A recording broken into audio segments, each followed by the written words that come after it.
Olá, minhas amigas e meus amigos. Eu sou o professor Cianuque Monteiro e vocês são sempre bem-vindos aqui ao canal Teólogo Cianuque Monteiro.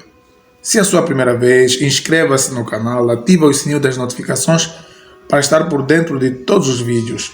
Deixe o seu like, partilha e comente. Ainda dentro da Cristologia, hoje eu venho falar sobre esses dois assuntos de extrema importância, que são kenosis e a união hipostática. Você já ouviu falar sobre kenosis ou sobre a união hipostática? Que vem a ser isso então? É isso que nós vamos aprender no dia de hoje.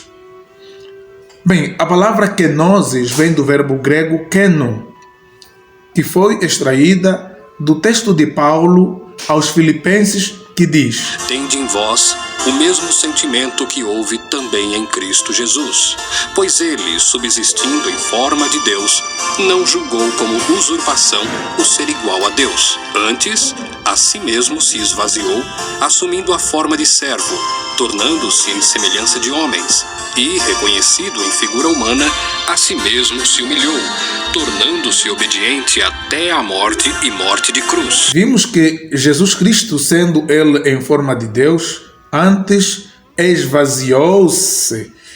A palavra kenosis do grego significa esvaziar-se. E a pergunta que surge aí é: de que Cristo esvaziou-se? Bem, antes de partirmos para a teologia sistemática, é bom navegarmos primeiramente para a teologia bíblica, no sentido de procurarmos entender o texto, este texto, dentro do seu contexto. O que estava na mente de Paulo? Qual era a intenção de Paulo ao escrever para os filipenses, de sorte que haja neles o mesmo sentimento que houve em Cristo Jesus? Olhando para o contexto, que são os versículos que antecedem e sucedem este versículo que acabamos de ouvir, Paulo deseja que os filipenses sigam o exemplo de Jesus no sentido de colocarem o bem-estar dos outros acima de si mesmo. Ou seja, Jesus Cristo, sendo em forma de Deus, vocês sabem que o verbo era Deus, como falou João. No princípio era o verbo estava com Deus, o verbo era Deus. Esse verbo é Jesus. Como sabemos que o verbo é Jesus? Porque o próprio João diz que o verbo se fez carne. E a única pessoa que se fez carne é o Filho. Para não cair na heresia do patripassionismo, que diz que o Pai encarnou e o Pai sofreu na cruz. Então, o verbo se fez carne e habitou entre nós. E diz que esse verbo é igual a Deus. Já falamos um bocadinho sobre a igualdade do Filho em relação ao Pai. Falamos aqui da igualdade nos seus atributos naturais, como eternidade, como os onipresente, onisciente, onipotente. Bem, agora que já sabemos que Paulo quer que os filipenses tenham o mesmo sentimento que Cristo Jesus, que não teve por usurpação ser igual a Deus, mas ele próprio esvaziou-se. É um autoesvaziamento. O Pai não impôs ao Filho. Por sua livre e espontânea vontade, o Verbo de Deus decidiu entregar-se para resgatar a raça humana dos seus pecados. Já que eu falei da teologia bíblica e dentro da teologia sistemática, que procura sistematizar as principais doutrinas da Bíblia, nasce a seguinte pergunta que Paulo cita neste texto. E esta pergunta foi feita por alguns teólogos alemãos e ingleses no século XIX.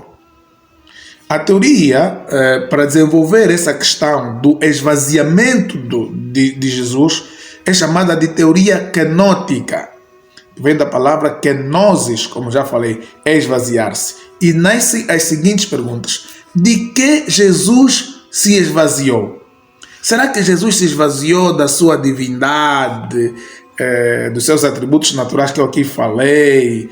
Deixou de ser onipotente, onipresente, onisciente, eterno, e passou, no entanto, apenas a ter os seus atributos morais, como amor, bondade e por aí fora?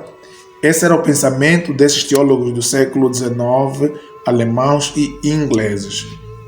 No entanto, Jesus não se esvaziou dos seus atributos divinos, pois o próprio Paulo escreveu para os Colossenses que em Jesus estavam corporalmente toda a plenitude da divindade.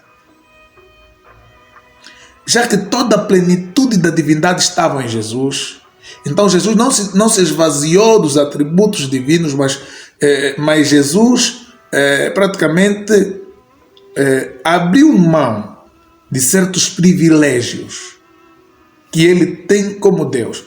Um desses privilégios que Jesus abriu mão é a sua glória. Por isso Jesus ora dizendo: glorifica-me, Pai, com aquela glória que eu tinha contigo antes que o mundo existisse. Ele deixou a sua glória, como diz a própria Bíblia, sendo rico, ele fez-se pobre e encarnou. O Verbo eterno entrou no tempo. O imortal tornou-se mortal. Então é disso que Jesus esvaziou-se, de certos privilégios temporários, porque posteriormente Jesus voltou a ter os privilégios que ele tinha. Então, Jesus, enquanto estava na carne, ele continuava sendo Deus. É como eu achei uma imagem na internet que é muito importante eu passar aqui para vocês analisarem. Vejam, este lutador não deixou de ter a força que ele tem, mas ele está limitado. Ele aceitou partir para uma briga ou para uma luta com os olhos vendados. Então Cristo, Jesus, não usava determinadas propriedades divinas por essa autolimitação que ela aceitou passar por nossa causa. Por exemplo, você vê textos que Jesus diz que o Filho do Homem não sabe o dia e a hora, nem os anjos, somente o Pai. Você vê Jesus orando. Deus não precisa orar, mas você vê Jesus orando para ser um exemplo de dedicação e zelo que Ele dá para nós. Depois de você entender o que é kenose, esse esvaziamento de Cristo que está relacionado à abertura de mão de certos privilégios temporários para cumprir a sua missão, agora vamos falar um bocadinho sobre a união hipostática. União hipostática, a palavra hipostática vem de hipóstase, também uma palavra grega que significa pessoa. A nossa palavra pessoa vem do latim, né, que é persona, do grego hipóstase. Está relacionado à união das duas naturezas de Cristo, a natureza divina e a natureza humana, que nós chamamos na teologia ou na cristologia de união hipostática. Quando falamos que Jesus é 100% Deus e 100% homem, estamos dizendo que em Jesus você encontra reunidos os atributos, as propriedades próprias de Deus e as propriedades próprias de um homem. Eu postei no meu Facebook ontem dizendo que Jesus ele defecava, urinava, aprendeu, crescia, se cansava e, estando Jesus cansado da viagem, parou para descansar. Na cruz disse: tenho sede. E tendo jejuado 40 dias e 40 noites, teve fome. No óbito de Lázaro, Jesus chorou. Ele alegrou-se com a fé e estimou a fé do centurião. Então você vê propriedades humanas em Jesus e você vê propriedades divinas. Ela andou sobre as águas. Aquele que disse: tenho sede, disse: eu sou a água da vida. Aquele que teve fome disse: eu sou o pão da vida. Eu sou a ressurreição e a vida. Então você vê em Jesus duas naturezas. Repare que em Deus você tem uma única natureza e três pessoas. Em Jesus você tem uma única pessoa e duas naturezas. Assim como na Trindade você não pode dividir a natureza ou a essência, nem confundir as pessoas, em Jesus você não pode dividir a pessoa e nem confundir as naturezas. Duas naturezas se fundiram nessa pessoa que nós chamamos de Jesus Cristo. Jesus não é Deus e homem, mas é o Deus homem, é o Verbo encarnado, é o Verbo que se fez carne. E isso aconteceu para sempre. Jesus nunca mais deixará de ser o Verbo encarnado. Quando ele ressuscitou com um corpo humano. Ele chamou o discípulo e disse: toca, que o espírito ou fantasma não tem carne, como você vê que eu tenho. E Jesus comeu peixe. Ele ressuscita neste corpo glorificado para ser um modelo dos corpos que nós vamos receber na glorificação.